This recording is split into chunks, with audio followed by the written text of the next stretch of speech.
லிபியாவினுடைய சபாநாயகர் காசாவுக்கான இஸ்லாமிய அரபு நிதி ஒதுக்கீட்டிற்கான முயற்சிகளை செய்ய வேண்டும் என்று அழைப்பு விடுத்திருக்கிறார். லிபியாவை பொறுத்தவரையில் லிபியா மத்திய கிழக்குக்கான நாடு கிடையாது. அப்படி இருக்கிற போது அரபு நாடுகளை மாத்திரம் வைத்துக் கொண்டு காசாவை டெவலப் பண்றதை பத்தி பேசாம இஸ்லாமிய அரபு நாடுகளை இணைத்துக் கொண்டு சர்வதேச அளவில் இருக்கக்கூடிய 56 நாடுகளும் இணைந்து இந்த வேலையை செய்யணும் அப்படிங்கிற ஒரு அழைப்பை விடுத்திருக்கிறார். மிக அருமையான ஒரு அழைப்பு. அனைத்து நாடுகளும் ஒன்று சேர்கிற போது காசாவினுடைய டெவலப்மெண்ட் மிக உச்சமாக நடைபெறும் என்பதை நாம் கவனிக்க முடியும். இப்படியான நேரத்தில் யமனுடைய ஹூத்திகள் அமெரிக்காவினுடைய ஜெட் மீது ஏவுகணை தாக்குதல் நடத்தியிருக்கிறார்கள். ஆனால் அமெரிக்க ஜெட் அது அட்டாக் பண்ணல என்கிற ஒரு செய்தியை ராய்ட்டர் செய்தி நிறுவனம் வெளியிட்டிருக்கிறது. ஹூத்திகள் அமெரிக்காவினுடைய ஜெட் மீதும் MQ-9 வகையான ரிப்பர் ட்ரோன் மீதும் இந்த தாக்குதல்களை நடத்தியிருந்தார்கள். ஆனால் அந்த தாக்குதல்கள் அவர்களை சென்றடையவில்லை, தாக்குதல் ஃபெயிலியர் ஆகி இருக்கிறது என்கிற செய்திகள் வெளியாகி இருக்கிறது. ஏன் திடீரென்று இந்த தாக்குதல் நடத்தப்பட்டது என்கிற விவரங்கள் இதுவரைக்கும் வெளியிடப்படல. யுத்தம் நிறுத்தப்பட்டதற்கு பிறகு, காசாவினுடைய சண்டை நிறுத்தப்பட்டதற்கு பிறகு தாங்களும் செங்கடலில் வரக்கூடிய கப்பல்கள் மீது, இஸ்ரேலுடைய அமெரிக்காவுடைய கப்பல்கள் மீது தாக்குதல் நடத்துவதை நிறுத்துகிறோம் என்றுதான் ஹூத்திகள் அறிவிச்சிருந்த நேரத்தில் திடீரென்று இந்த தாக்குதல் அவங்க நடத்தியிருக்கிறாங்க.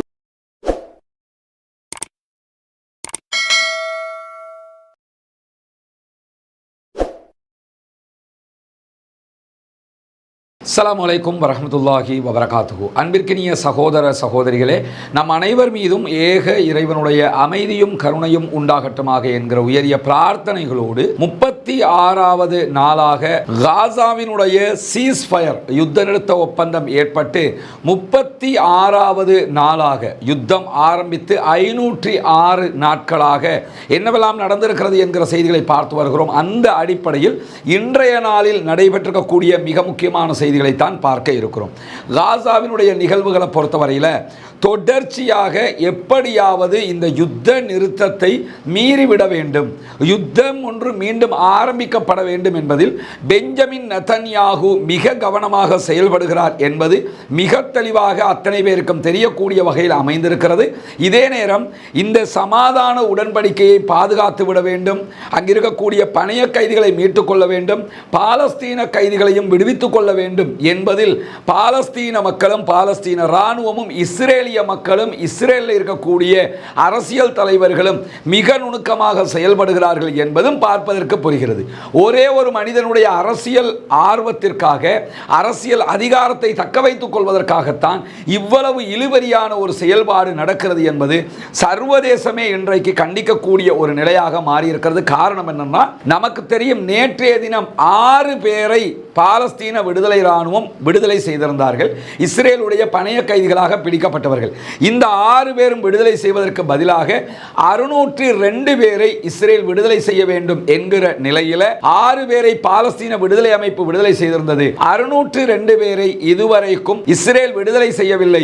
யுத்த நிறுத்த விதிமீறலாக இது பார்க்கப்படுகிறது. என்னவெல்லாம் நடந்திருக்கிறது என்பதை பார்ப்பதற்கு முன்பதாக ஆரம்பமாக நடைபெற்றிருக்கக்கூடிய இன்னும் சில முக்கியமான செய்திகளை பார்த்துவிட்டு விரிவாக இந்த செய்திகளை பார்க்க இருக்கிறோம். குறிப்பாக இன்றைக்கு வெளியாகி இருக்கக்கூடிய செய்திகள் பிரகாரம் லிபியாவினுடைய சபாநாயகர் காசாவுக்கான இஸ்லாமிய அரபு நிதி ஒதுக்கீட்டிற்கான முயற்சிகளை செய்ய வேண்டும் என்று அழைப்பு விடுத்திருக்கிறார். லிபியாவை பொறுத்தவரையில் லிபியா மத்திய கிழக்குக்கான நாடு கிடையாது. அப்படி இருக்கிற போது அரபு நாடுகளை மாத்திரம் வைத்துக் கொண்டு காசாவை டெவலப் பண்றதை பத்தி பேசாம இஸ்லாமிய அரபு நாடுகளை இணைத்துக் கொண்டு சர்வதேச அளவில் இருக்கக்கூடிய 56 நாடுகளும் இணைந்து இந்த வேலையை செய்யணும் அப்படிங்கிற ஒரு அழைப்பை விடுத்திருக்கிறார். மிக அருமையான ஒரு அழைப்பு. அனைத்து நாடுகளும் ஒன்று சேர்கிற போது காசாவினுடைய டெவலப்மெண்ட் மிக உச்சமாக நடைபெறும் என்பதை நாம் கவனிக்க முடியும். இப்படியான நேரத்தில் ஜெனின் மீதான இஸ்ரேலுடைய தாக்குதல்கள் 34வது நாளாக இன்றைக்கும் தொடர்ந்து வருகிறது. ஜெனின் அகதிகள் முகாம் பகுதிகளில் இஸ்ரேல் தொடர்ந்து வெஸ்ட் பேங்க்ல தாக்குதல்கள் நடத்தி வர்றாங்க, துல்கரேம்ல தாக்குதல்கள் நடத்தி வர்றாங்க, தூபாஸ்ல தாக்குதல்கள் நடத்தி வர்றாங்க. அங்கிருக்கக்கூடிய பாலஸ்தீன விடுதலை அமைப்பினரும் பதிலடி தாக்குதல்களை நடத்துகிறார்கள்.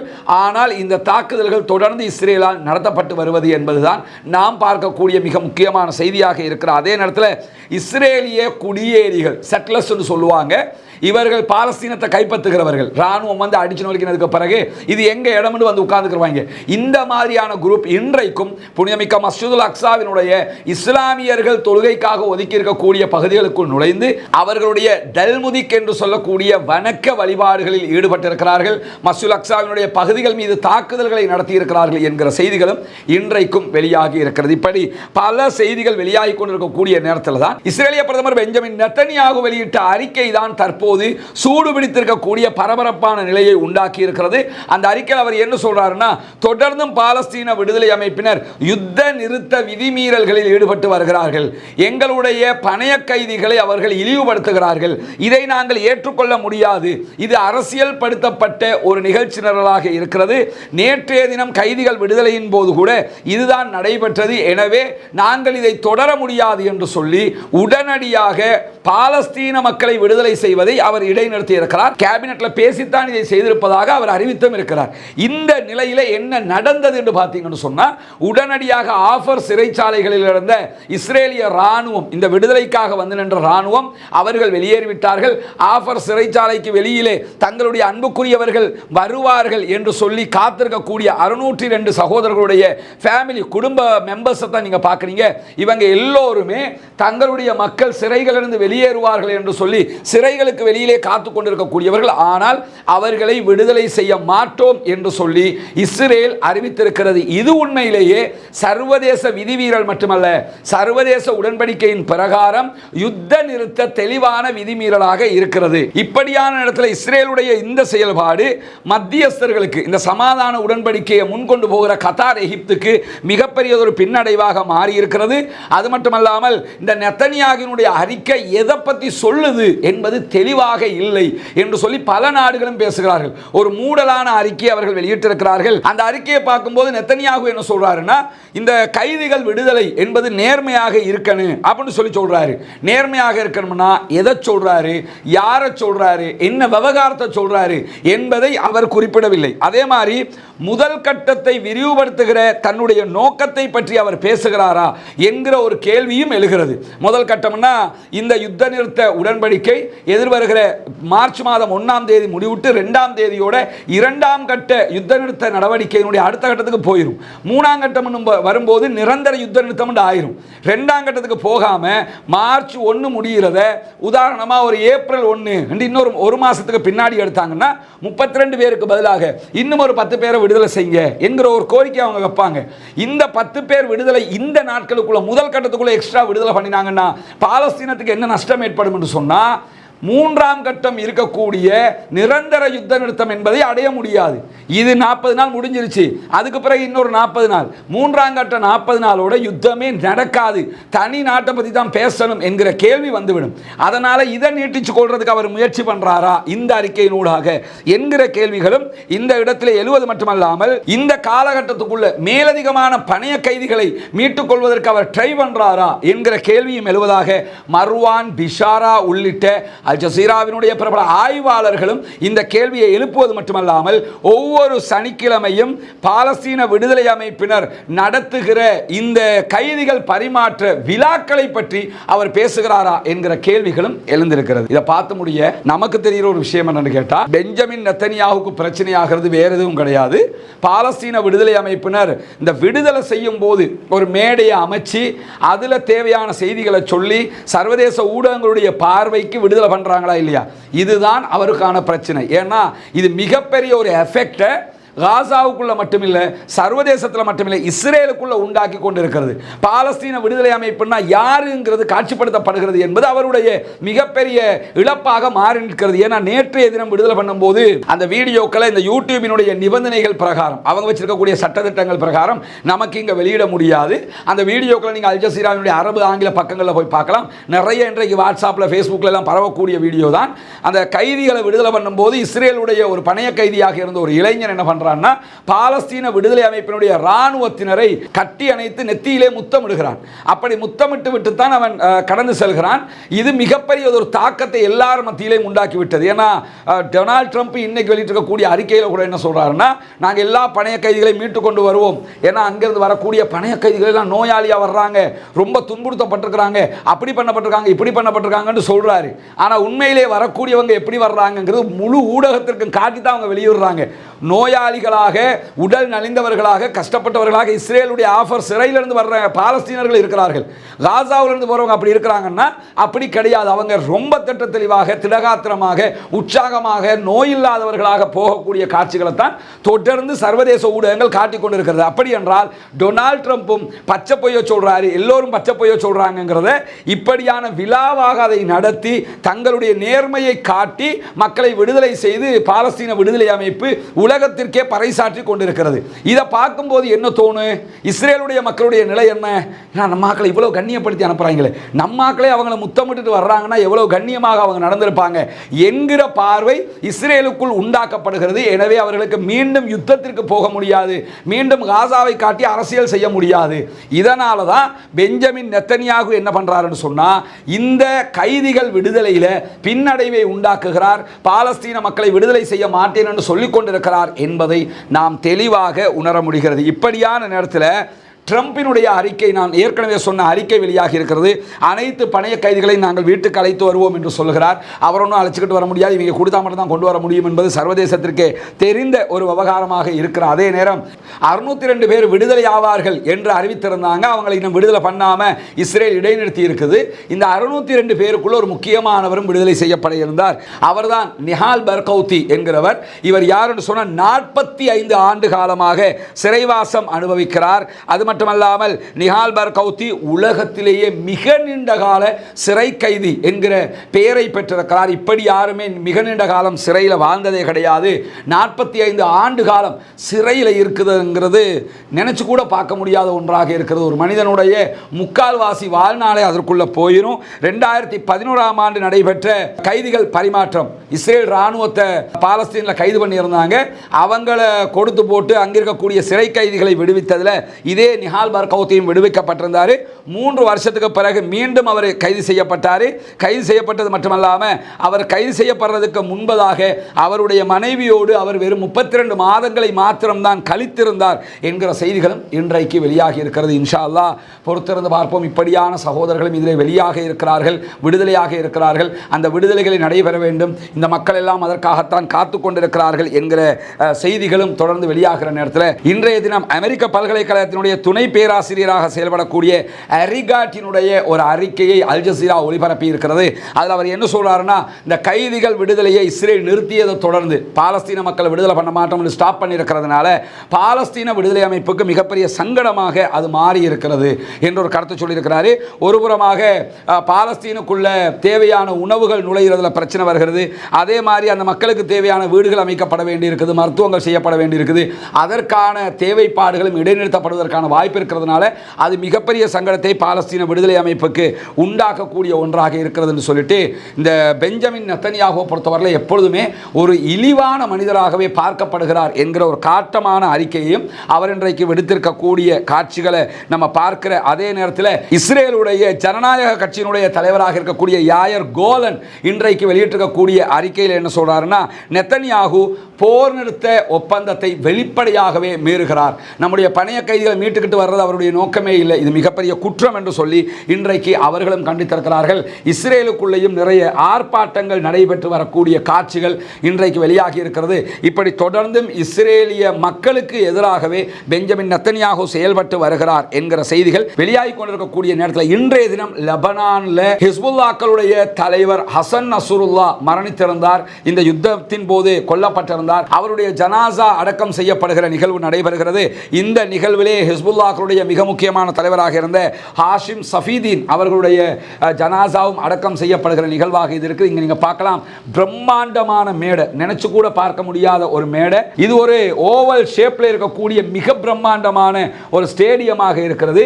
இந்த ஸ்டேடியம் எவ்வளவு பிரம்மாண்டம்ங்கிறத நீங்க இங்க பார்க்க முடியும். அந்த ஸ்டேடியத்துக்குள்ள தான் தொழுகை நடத்துகிற அந்த ஏற்பாடுகளை செஞ்சிருக்கிறாங்க. இவ்வளவு சேர் போடப்பட்டிருக்கு, இங்கெல்லாம் சேர் இருக்குது. அப்படியே கிரிக்கெட் பார்க்கறதுக்கு மக்கள் வந்த மாதிரி பாருங்க, அவ்வளவு பிரம்மாண்டமான மக்கள் தொகை தொகை இங்கே வந்திருக்கிறது. இது அவங்க ஏன் இவ்வளவு பிரம்மாண்டமாக ஏற்பாடு பண்ணியிருக்கிறாங்கன்னா, லெபனான் இன்னும் ஹிஸ்புல்லாக்களோடு இருக்கிறது என்பதை அவர்கள் நிரூபித்துக் கொண்டிருக்கக்கூடிய ஒரு காட்சியாக இருக்கிறது.